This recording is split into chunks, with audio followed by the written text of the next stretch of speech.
Let this be a lesson to everyone. If you are famous for whatever reason, searching yourself for deepfakes probably shouldn't be your pastime.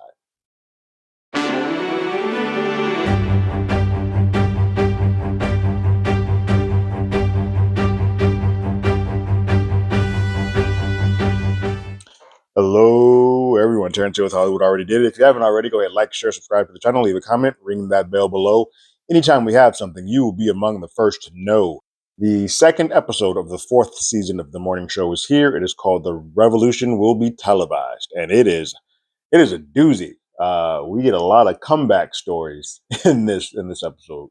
We already sort of got the Bradley role and how she comes back. Starts off at the top of the episode with her returning to the morning show, the UBN building. But we see how Corey winds up making his way in, and it's fun to watch and see how his brain works. And it's crazy. I clocked it the second that it happens. I got ahead of the story a little bit, but still doesn't make it any less delicious to see him operate in the way that the levels. This is a great thing, and I'm all about this with TV shows.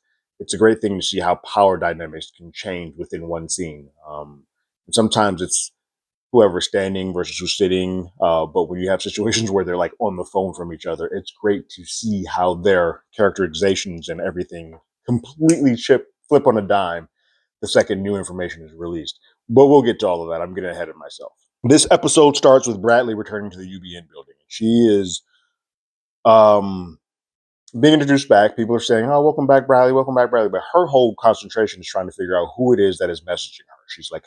She thinks that the person works in the UBN building. She is just trying to look at everybody and kind of like, all right, some of these names I remember, some of these faces I remember. I know you folks. Who is the one that is messaging? She can't get a read on it.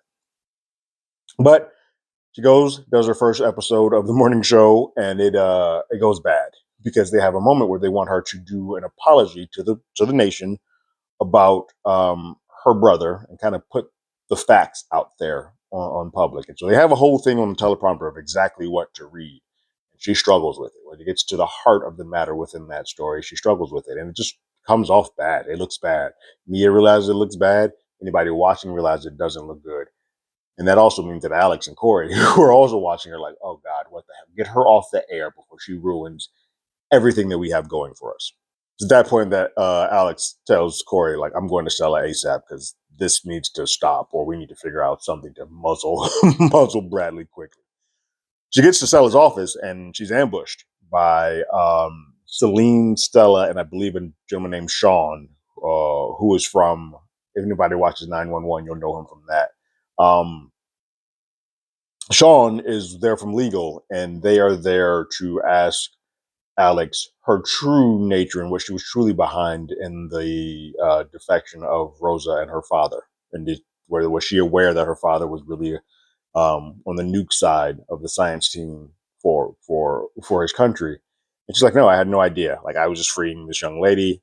The other information came out after that. Celine and Sally, you already knew this. Why are we having this conversation? Like, we're repeating the things that we already know. And then they show a video. And they show a video of a conversation that where the security camera was getting a shot of Alex and Rosa talking when she pulled him to the side in the first episode. But the conversation they're having is different, not the conversation that actually took place. And Alex has to hear it a couple of times. She's like, well, hold on. I didn't say that. Like, I don't remember. I didn't say any of that. And she's like, you were there. You haven't. So she's sort of the information's been doctored. It's been AI'd and deepfaked to the point where she even calls it out. Like, you guys are trying to put AI around the country. Couldn't somebody have just done this? Like, you know me, you know my person. I told you this isn't what I did. Nobody wants to hear that in that room. And right now, she's not feeling like anybody believes her. Both Celine and Stella both are kind of like, all right, Alex, sure, it's deepfaked. We'll get to the bottom of it. We have AI folks to look into everything. We will search the footage and see if we can find anything. But for now, we're going to need you to stand down. In addition to the footage, they also got knowledge that she went to go visit her father, who has connections to helping other folks defect from the Iran and Iraq matters that exist. And so they're like, for now, it's just going to be easier to just put you kind of on the sidelines for a little bit. That sets Alex on a tizzy. She's in her head, and it's we learn later what the actual term is, but she's being gaslit. Like someone is making her even rethink the things that she actually said. Like, did I say what they say I said? Like, did I? Because it looks like my mouth is moving. It looks like my voice. It sounds like me. It looks like me.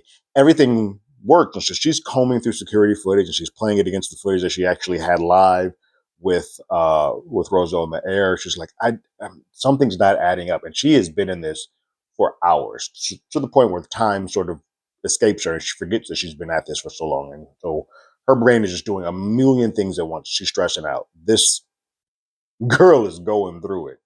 So for now, the plan to sort of attack and get rid of Bradley has to go on the sideline for her on her side because she's got other priorities at the moment. Enter Corey. So then Corey comes and visits her and offers a peace offering to her. The enemy of my enemy, is my friend, type of thing. And they talk, and they both like, hey, did you see the interview with Bradley? Like, yeah, she was a hot mess. We need to do something. And Alex says, it's gonna have to be for you for right now. I can't do anything because I got a lot of things going on. Originally, she's like, I can't tell you. And then she's like, F it. Screw it, I'm telling you. And she comes out with everything that's going on with her. And Corey lets her know, like, oh, well, you're being gaslit. By whom, I don't know, but you are being gaslit. And she's like, that is what's happening right now. I'm being gaslit. Corey then asks her, like, well, how does Celine feel about this situation? And Alex, like, she didn't believe me. It didn't seem like she was in on my side. And then she informs him that, like, yes, she said, I'm off till Friday when they take this in front of the board. And Corey's like, well, then you need to get in front of this before that Friday happens. Because what happens with Friday is that an entire board meeting happens before they go off for the weekend and do golfing and all their other extracurricular activities where they're going to fire you on that Friday. So you need to find somebody that you can kind of suck up to get in on the good side of a person on the board member, so you can at least have one person that's representing you in that meeting. And so he's like, you need to find out where Sybil, the former head of UBA, is, where her daughter Leslie is, and kiss the brass ring to make sure that you have at least somebody who's in that room that'll stand on your behalf. We also learned a key piece in this scene in that Corey knows Mike, and Corey and Mike and Celine have sort of a previous history together. Corey knows that Celine's marriage, she's a spiteful person, and she left her family, left everything with them to be with Mike because Mike was of a different ethnicity and a different nationality than she was, and her family disapproved. And she's like, cool, not only am I going to date this guy, I'm going to marry him. And so that shows a little more of the heat that's going to come with the Stella, Mike, Celine of it all. Chip returns, and Bradley meets up with Chip because she needs to find out who it is that's messaging her. And Chip seems to be in a good way. He's like, look, I got out from under UBN. I am not in that corporate grind that happens that sort of just drains all the energy out of you. I feel good. Life is good for me right now. I'm happy. He's got his soul back, is what he says. She calls him in to talk about, like, hey, someone's messaging me. Do you know anything about a cover-up?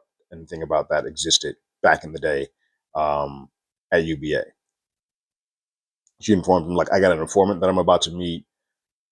I need your help. I need your help with the story. I need your help vetting this person. I need to have somebody else on the inside with me that I can trust, that I'm not worried about anybody else. And Chip's like, cool, it ain't gonna be me. That ain't gonna be me, because my life is good right now. My head's on straight. I am not getting back into the muck of whatever the hell UBN is. Mia meets up with Alex to let her know, like, hey, look, they've interviewed me about this whole situation. And she's like, I told him what I knew. Like, I didn't lie. I told him what I know. I was like, I didn't quite hear what you had to say, but everything you lined up with fits in with what they're doing. And Alex asked her, like, hey, look, can you put me on the morning show? Like, let me get in front of the audience and tell them what's going on. Let them know, talk about deep fakes, tell them everything that's happening. Mia's like, no, that's not going to happen. You have a little bit too much heat on you, and I have a little too much heat on me, and I need this news, the head news spot. Like, I need it. So if I do that, I'm pissing in the wind to all my bosses, and that's not going to go right for me. And Alex is like, yeah, no, you're right. I can't have you do that. I got it. I will figure this out. It's at that point that her brain starts sort of working. She's like, oh, crap. Brody, the guy, Broman, if you will, if I go on his podcast, he operates in this window where editorial's not watching him. They don't get to vet what he says on that show. And so it's still in the building. Maybe I have to go deal with all these weird sexual advances that he's giving towards me. Maybe this is the avenue that I can use. She goes to talk to him. They have a back and forth, and they do set up for an interview on the Wednesday of that week, with Friday being sort of the deadline for her with the boardroom stuff. And so that's set. She's got a plan. In that conversation with Broman, though, he does tell her, like, hey, you don't want to go down the rabbit hole of deep fakes. Like, stay off the net. Don't search yourself for deep fakes because it gets grimy real fast. She does not listen. And whoa. Back at Celine's place, Mike is trying to get a little frisky with Celine, and she sort of blows him off. And she's too preoccupied with the Alex of it all, and sort of dismisses Mike. And so Mike then decides to head to the studio, if you will, which I immediately said, oh, I know where he's going. And because he's heading to the studio, Corey has a meeting set to meet with Stella at a bar. You know, that timeline is sort of shortened now because Stella is the other half of that studio session that's taking place. So she's on the clock. But Corey meets up with Stella, and Stella's being very short with him. She now knows that she's in the power position, the pole position of their relationship. When season ago, he was at the top, and she kind of had to listen to and deal with and sort of back up Corey and a lot of stuff that she just didn't agree with. Now she's in charge, and she doesn't really have to listen to anything Corey is talking about. And she sort of belittles him and thinks so small of Corey in this moment, and sort of seeing how the gift of gab that Corey had just isn't doing anything when he doesn't have the brass ring. But in this, he asks Stella, "Can I get a hold of $10 million?" And Stella's like, "You're a producer. You have friends. You can find this from other words." And he's like, "No, you know that I'm persona non grata in the producer world. Like, because of one internal investigation at your workplace, they put a scarlet letter on me as if I'm Harvey Weinstein, and I can't get that money. And so I'm asking you if you can do that for me, and we can sort of do a first look deal with you. You put this on UBN. You guys have a bona fide Oscar contending film on your network, and you don't have to worry about like where else this goes. Like, you have something set in your house that you funded, you put behind."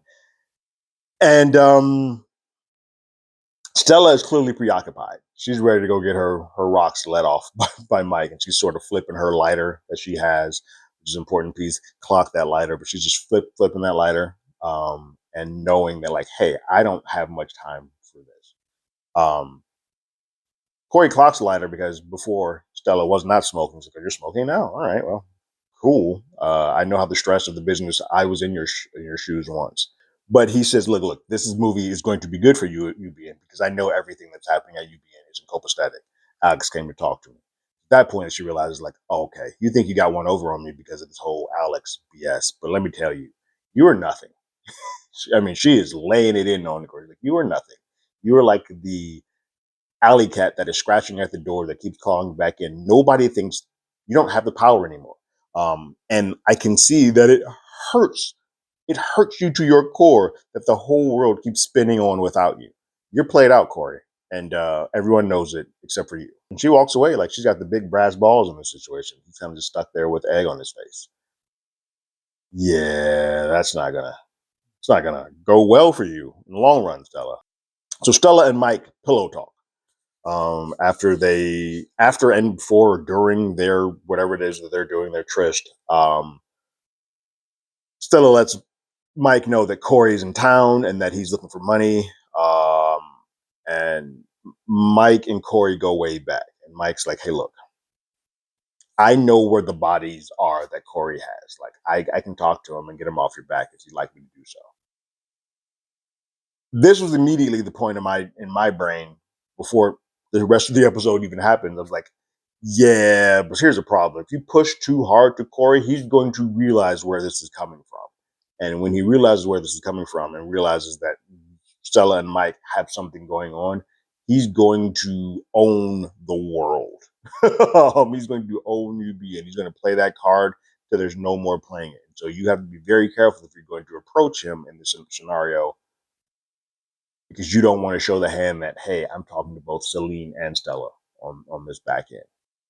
Alex returns to work, and when she does, all of her computers are being confiscated and taken for the interrogation and investigation about her involvement with the defection.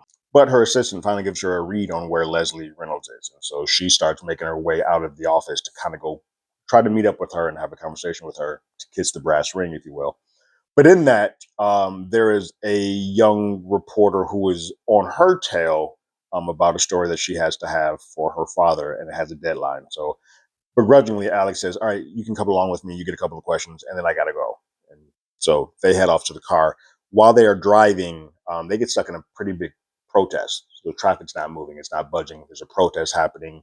You can't drive your car, and so she gets out of the car and sees signs that says, "We're being gaslit," which immediately puts Alex into her thinking. You can see the wheels start working. Like, wait, gaslit? I'm being gaslit. Oh, this is a story. I need to get behind this. And so she goes live on her Instagram, whatever type of channel, and begins covering it for her channel. She even has the reporter that's following her carry the camera. She gets oil thrown at her, but she is very much in the moment and on the front lines doing amazing work about this protest that is occurring. She then is showing some of the violence that is coming back from the police that are present at the scene, and they start tear gassing. She gets tear gas. So like all of this is a win for Alex. Like she's doing things on the correct side of the protest. And so what media is going to present as the correct side of the protest. And so it's great for a newscaster. Because of this, in the scenario, this is happening all on a Wednesday. She can't make the Bromance podcast, but the Bromance podcast does shout her out. Brody shouts her out because he realizes like if she's not here, she got tear gas, and that was pretty baller. Like that was pretty badass. And so while he has always sort of seen her as a sexual object, in this moment he sort of treated her and like gave her the kudos as like, all right, respect. Like I see you, even though she couldn't be on his show. Chris, who is like Mia's main person, is about to go on to several months of Olympic coverage soon. She is feeling a little overworked and overstretched and needs to spend some time with her kiddo who wants to see her before she sort of goes off. So she becomes quite distracted at work, and work is trying to give her notes and tips about this big promo shoot that they're about to shoot. And they're holding up everything. It's going to take light. It's going to take time to set everything up, about 25 to 35 minutes. But she feels that that's enough time for her to leave the set and go see her daughter's recital, which is happening in tandem. And she just takes off and leaves. Much to the chagrin of the producers of the show give Mia a little crap, like, well, we see who the true boss is. And Mia, you can see immediately her brain is kind of like, no, that's not going to work. Because if she is trying to move up and the word out there is that, like, you don't control your own set, she can't be the head of news if this girl is telling her what to do. So Chris goes to her dressing room and is about to drive off, realizes the traffic's not really moving. The driver can't get to her. So she takes her shoes and just runs to the school. She gets to the school. The recital has started, and they're not letting the security guard is not letting anybody in without an ID. She doesn't have her ID because she ran there and didn't have like a purse or anything on her dress, and so she's just sitting out there, sad and dejected outside the building, not being able to spend time with her daughter before she goes and does this work that she truly wants to do because she wants to make this name for herself, but she also still wants to be a good mom. So she's in this weird sort of tug and pull with what's more important. She finally makes it back to the morning show and goes to her dressing room, and Mia is there, and Mia lays into her quite a bit. Mia lays into her for making her look bad and losing money and making her look like an asshole. Now, Chris doesn't take this kindly, and so Chris pushes back and like, look, I don't care about you. Like the relationships that happen in this building don't mean nearly as much as the relationships that I have with my family. And so nothing here is more important than my family. And I'm going to always put that first. It's at that point Mia just walks out. Mia knows Okay, cool. And so I think the relationship that Mia had of championing Chris and having Chris, and a lot of it too probably is like having a strong black female represented in the media, that is just broken. Like that is you no longer have that. And so you're gonna go out on this crusade in these days of months, but you may not have this when you come back. And Chris has sort of tried to build her life and like become brand aware and do all this stuff. If Mia becomes the head, the life that she's going to get when she returns back is going to be hellish. Bradley goes to the spot to meet the person who is wants her to investigate the whistleblower, if you will. And they're not arriving; they're not there. But Chip shows up, and Chip goes to her and is like, "Look, I all of a sudden just remembered something. This is before Corey's time. That I was in a boardroom with myself, Sybil, someone like the person who preceded Corey. And there was something that came across the desk that involved what it is you're talking about that did get shut down. Like the story got taken off. And Bradley's like, was it a cover up? It's like, I don't know. I can't say one way or the other, but it's enough that I'm like, we might should at least I want to hear them out. I want to hear what this whistleblower is saying and hear them out. And so he's kind of standing off in the shadows waiting for this person to arrive. And they never do. Mike calls in his chips and meets his friend, old enemy. It's hard to get a read on their their relationship, but Mike calls up Corey and he immediately tells him, like, look, I hear you're running around begging for money. How much do you need? And Corey tells him, I need about 10 million. He's like, look, why don't you? There's tons of investors that I can probably get into your favor.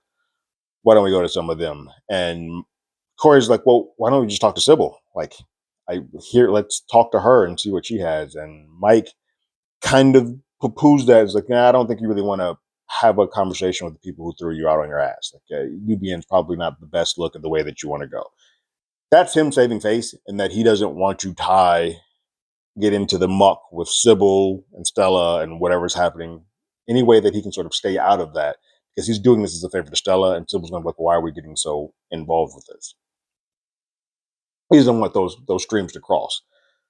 And so when he goes to get a drink, unfortunately for him, uh, Corey clocks Stella's lighter left near the bedside of his loft.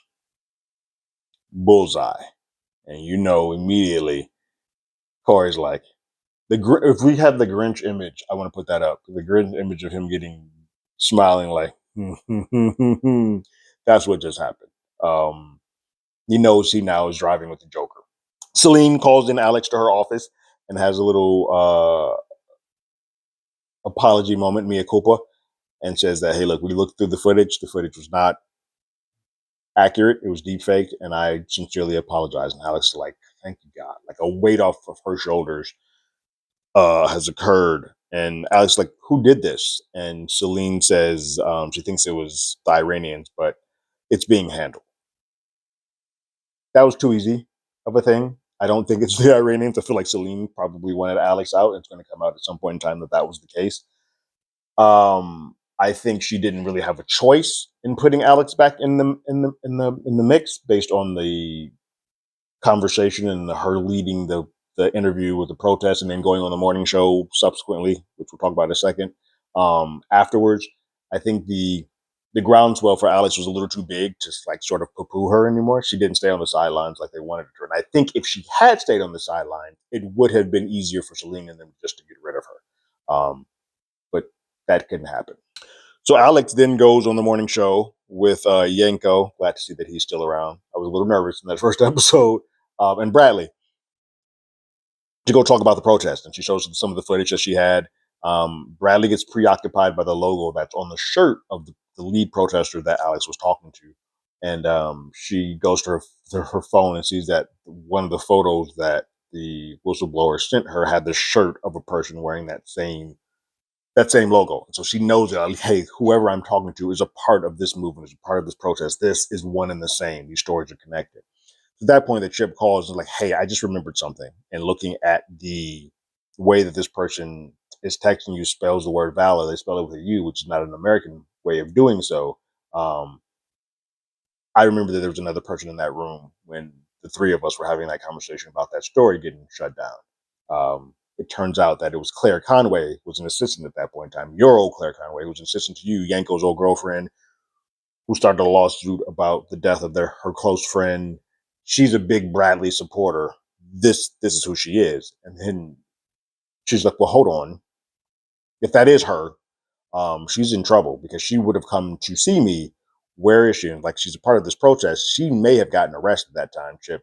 I need you to find her. I need you to find her quickly. So, yay, Claire's back. She was super sweet. And I'm glad that she's around. She's the one person who actually had sort of a true heartbeat on this show versus all the people who would do out what was best for them. She was trying to do what was best for just humanity. This is where the fun happens, and that power dynamic switches back from Corey and Stella. Corey calls Stella, and Stella is in full grandiose mode. She's sitting high in the top of her building, penthouse office, and she's feeling good. She's talking about how little Corey is and how this is getting pathetic and sad that you keep crawling and scratching at the door. And he cuts her off and is like, real quick, before you continue, I just wanted to let you know that I know you're sleeping with Mike. You know, the husband of the board member whom you sit under as CEO. Yeah, I know you're banging. I have your lighter. And he starts flipping the lighter on the phone so she can hear it. And he's like, and I also talked to the superintendent of the building who said he's seen you passing through there several times. Checkmate. I gotcha. And you can see her face just go pale. And she immediately reverts back to the lower of the power dynamics and kind of is like, well, hold on. Look, I was the one who had your back the entire time Paul was coming after you, which doesn't mean much in the way that you were just belittling this man and speaking to him. Like, you can't all of a sudden then come back and be like, well, hold on. I was the one who had your back this whole time when you've been shitting on this man this entire episode. And so when he got the power back, the brass ring back, boy, is he using it. Because she asked, like, well, what do you want? You just want the 10 million that you asked for? And he's like, nah. And the old hip hop lyrics, yesterday's price, not today's price. um, he's like, nah, I want a development deal at UBN, and I want an office in that building. And then he hangs up the phone and he says he is risen. And Corey has found his way back into the building. Now, he may not be readily accepted, and a lot of people are going to ask questions about why, or how he's back in the building. And Stella's going to have to shut all of those down. Specifically, when Celine asks why that is happening, she's going to have to be as church moushes as possible to explain why he's back in the building. But she's going to let him back in the building. Otherwise, everything she's built is going to trash. Wow. It's funny. This show is so melodramatic, but because of the way that people perform and act in all these situations, it's just great seeing all of these happen. Yes, I got ahead and saw where we were heading with the Corey and Stella piece of it, but it doesn't make it any less salivating and anticipated and any less delicious when you finally get to bite into it. What did you guys think about the second episode of the morning show called The Revolution Will Be Televised? Leave your thoughts and comments in the comments below. If you haven't already, you can follow us on X at HollywoodADI. You can hit us up on email at HollywoodAlreadyDidIt@gmail.com. We also have a podcast with the same name. That's on Apple Podcasts, Spotify, anywhere that plays podcasts. We're there. And like always, I got my ticket. You got yours.